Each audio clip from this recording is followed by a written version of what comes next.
She was a digital goddess, luring married men into her web with fake photos, seductive texts, and a voice that made them risk everything.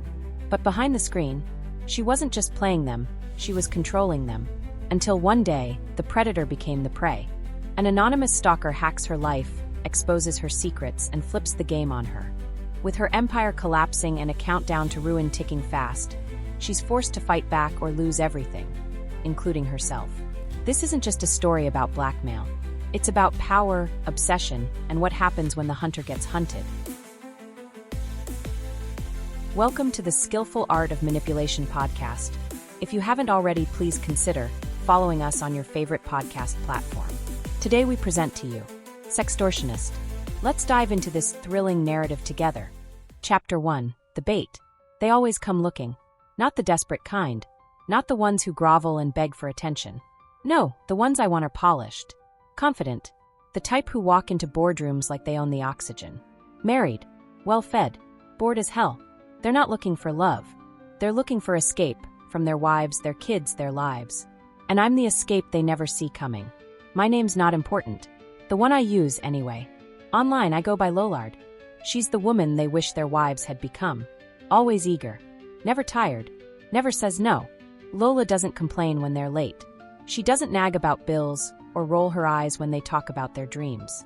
She listens, laughs, sends photos that make their throats dry, and asks for just enough to feel real. And when they bite hard. It starts with a message. This one's name is Marcus. 43. Vice president of something corporate sounding. Wife. 2 kids. A Range Rover and a receding hairline that he hides behind expensive haircuts and cologne that smells like money and midlife crises. I met him on a discreet affair site. You know, the kind that claims they respect privacy while selling your secrets to anyone who asks loud enough. He messaged first. You seem different. Bingo. I waited a day to reply. That's the trick. Make them feel like they're chasing. The longer they wait, the more they want. By the time I replied, something coy, something light, he was already checking his inbox like a high schooler with a crush. I like a man who doesn't ask too many questions, I typed. Do you? He said. I prefer men who know what they want. And what do you want, Lola? Oh, Marcus. If only you knew. I sent him a selfie. Just a peek. Collarbone lips, the soft curve of my jaw. No face. Never a full face. Just enough to keep them obsessed. He took the bait like a starving dog. That night, we sexted until his guilt felt like foreplay. He told me things he'd never even whispered to his wife. Told me he felt alive again. Said he hadn't gotten a blowjob in months. I told him I'd fix that when the time was right. I was patient.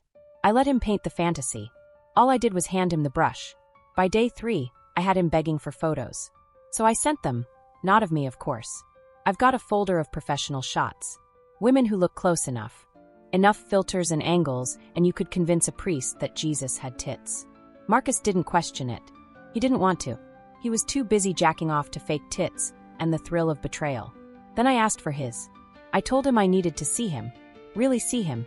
He hesitated, like they all do at first. I'm married. So am I. I lied. You first. And he did. Shirt off, abs flexed. That pathetic look of lust in his eyes like he was 15 and hiding in the bathroom.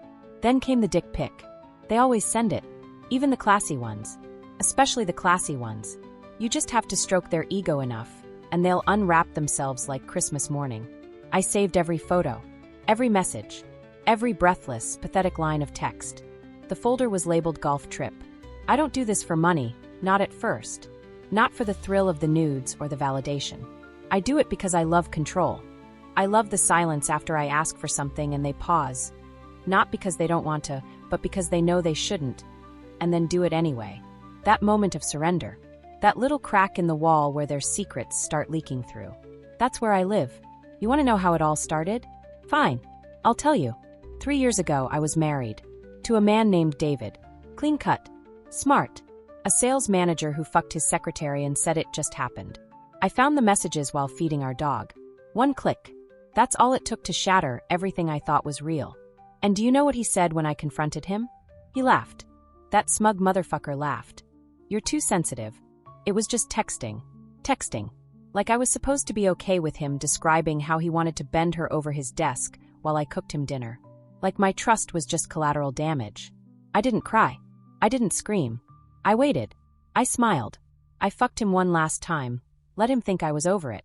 Then I packed my shit and left without saying goodbye. I spent a year breaking myself down to the studs. Then I built something new. Stronger. Colder. Smarter. I built Lola. Now I'm the one who breaks things. I don't go after the good ones. I go after the ones like David. The ones who think they can lie with a smile and cheat without consequences. I find them. I lure them. And then I own them. By the end of week 1, Marcus was already spiraling. He deleted our chats after every message. Told me I made him feel dangerous. He started skipping lunch to talk to me from his car. Sent me photos from the bathroom at work. Once, he snuck away during his daughter's recital, just to hear me moan on the phone. He didn't even notice when I asked for more, his full name, his LinkedIn, a photo of his face. He gave it willingly. Men like Marcus think with the wrong head. And I know exactly how to stroke it until they hand me the keys to their lives. And now, I had him. Fully. Irrevocably. His life was no longer his own. And he didn't even know it yet. Chapter 2, Strings Attached. Control doesn't happen all at once. It's not some grand moment of domination where they fall to their knees and call you mistress. No, control is quiet. It's subtle. It's the invisible thread wrapped around their fucking soul. Pulled tight, one little tug at a time. It's the silence that makes them sweat. The scene with no reply. The threat that's never spoken but always present. And Marcus? Marcus was tangled in my web like a fly humming in slow motion, still believing he had wings while I already had the jar and the lid ready. It started small. It always does. After a week of endless sexts, phone calls, and videos that would make a nun climax, I sent the first real message. No nudes. No dirty talk. Just cold, clinical truth. Marcus, let's make this easier. Send me 500. He didn't reply right away. I pictured him sitting in his car, hand shaking over the screen, heart racing, dick soft for once. Finally realizing he wasn't in control of this little fantasy anymore. Good. That silence was my high. That's the moment they come face to face with their reality. They're not just cheating anymore, they're trapped. They gave me the scissors and asked me to cut their marriage thread by thread, but I chose to hold the blades just over their throats instead. 3 hours later, I got the notification. $500 received. I didn't say thank you. I didn't send a heart or a kiss or a, "You're such a good boy." I let him sit in it. Let him stew in the fear, the shame, the sticky panic of knowing he'd just paid to keep his dick pic out of his wife's inbox. That night, he texted, "Why are you doing this?"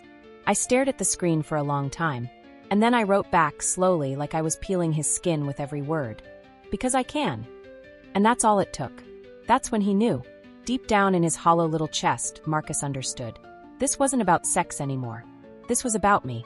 About what I wanted. About how much he'd give me before he broke in half and begged for mercy. He didn't block me. Didn't ghost. He apologized. Apologized. Said he understood. Said he'd be better. Like I was some dominatrix he needed to earn points with. And honestly, I let him believe that. I let him feel like this was still just some twisted roleplay. Like if he kept me happy, I'd go back to licking his ego and whispering his name while he fucked his hand in a Holiday Inn Express. Meanwhile, I created his folder. Marcus the Puppet. Inside, 43 screenshots of our conversations. 12 voice recordings of him moaning my name. 7 dick pics, 2 embarrassingly close. 1 photo of his daughter's dance recital program, clearly visible in the background while he filmed himself masturbating. You see, that's the thing about digital seduction. Men forget their surroundings. They don't think about reflections or background noises. They're too busy chasing dopamine to realize I'm collecting evidence. Building cases. Preparing for war before they even know we're on opposite sides. And I'm undefeated. Marcus started texting me every day like a prisoner begging his captor for good behavior perks. He sent me coffee money in the mornings, Uber gift cards at night. He called me Lola, goddess of my destruction. I almost gagged when I read that one, but I kept it, might use it as a tagline someday. I had to be careful, though. You don't want them to crack too fast. A man with nothing to lose is useless to me. So I sprinkled in some softness. Sent him blurry nudes, voice notes of me moaning, even wrote him a fantasy once, about us in a hotel room, candles, silk sheets, the whole romantic lie. He thanked me like I'd written him scripture. Said no woman had ever understood him like I did. What he didn't know. I was multitasking during the call. Had another puppet, James, sending me his business schedule and planning a fake meetup that would never happen. Different threads. Same web. But back to Marcus. Week 2, I turned the screw. Let's raise the stakes. I texted. What do you mean? I want 1,000. And this time, I want you to beg. He hesitated again. I could feel it through the phone, that growing resistance. The part of him that was starting to wonder if maybe he could walk away. If maybe I was bluffing. So I sent him a little taste. A screenshot of one of our video chats. Split screen, his face, eyes rolled back, sweat on his forehead, dick in hand, and his wedding photo, visible in a frame on the dresser behind him. The silence was beautiful. And then, 3 minutes later, I got a text that made me smile. Please, Lola. I'll pay. Just please don't ruin my life. Ah, there it is. The please. The submission. The moment the puppet realizes he's a puppet. I waited 10 minutes before replying. Good boy. $1,000. Clean. Quick. No fuss. After that, I didn't have to ask again. He sent money before I even needed it. Weekly. Like it was part of his damn budget. I used it to buy myself a new pair of heels, blood red, sky high. The kind of heels you wear when you're stepping on someone's throat, slowly, seductively, just enough to hear them gasp. I didn't stop there. I asked Marcus to write me an email. Fake name. Fake scenario. He had to admit to everything. Had to say he'd cheated, send explicit content, and was terrified of being exposed. I told him it was for my insurance. He didn't argue. He wrote it. That email? It's a kill switch. One I keep in an encrypted folder labeled Tax Documents 2021. Because who the fuck checks that? With Marcus fully leashed, I moved on to my next prospect. But I kept him around. Like a pet. Like a sad little reminder of what guilt and lust can do to a man's spine. He started calling me in the middle of the night, drunk and crying. I think I'm losing my mind. Then lose it quietly, I told him. What do you want from me? Everything. And the worst part? He wanted to give it. That's when I knew I'd perfected it. Not just the trap, but the entire performance. From flirtation to fear to total, soul-fucking domination. They weren't just paying to keep a secret anymore. They were paying for permission to fall apart. And me, I was just getting started. Chapter 3, Domino Effect. They say power corrupts. What they don't tell you is how fucking good it feels while it's doing it. Like a slow, intoxicating drip that seeps into your veins until you forget what normal ever felt like. By the time Marcus was wired, gagged, and dancing for my amusement, I realized I'd created something bigger than a game. Bigger than a side hustle. This wasn't about payback anymore. Not about getting even with men like my ex, David, who carved holes in me with his betrayal. No, this was a goddamn empire. And I was its quiet, pretty dictator, ruling from behind the screen with nothing but fake smiles, filtered cleavage, and a nuclear arsenal of screenshots. I stopped thinking of them as men. To me, they were profiles. Targets. Assets. Weak points in ties and tailored suits, begging to be pulled apart. Once you break one, if you do it right, the rest fall like dominoes. And baby, I was ready to knock the whole line down. Marcus became my case study. My prototype. He taught me the cadence, the rhythm of submission. He paid on time, responded instantly, even updated me on his whereabouts unprompted, like I gave a fuck where his sales meeting was or what time he'd be home. But he wasn't just being obedient. He was projecting. He thought if he overcompensated, I'd forget what he owed me. Spoiler alert, I don't forget shit. But Marcus gave me something more valuable than hush money. He gave me confidence.